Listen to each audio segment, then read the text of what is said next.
श्रीलक्ष्मी श्रीमहालक्ष्मी क्षीरसागरकन्यका उत्तिष्ठ हरिसम्प्रीते भक्तानां भाग्यदायिनी। श्रीलक्ष्मी श्रीमहालक्ष्मी क्षीरसागरकन्यका उत्तिष्ठ हरिसम्प्रीते भक्तानां भाग्यदायिनी। उत्तिष्ठोत्तिष्ठ श्रीलक्ष्मी विष्णुवक्षस्थलालये उत्तिष्ठ करुणापूर्णे लोकानां शुभदायिनी।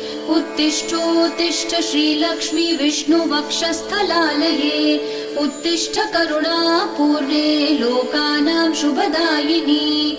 श्रीपद्ममध्यवसिते वरपद्मनेत्रे श्रीपद्महस्तचिरपूजितपद्मपादे श्रीपद्मजातजननी शुभपद्मवक्त्रे श्रीलक्ष्मी भक्तवरदे तव सुप्रभातम्।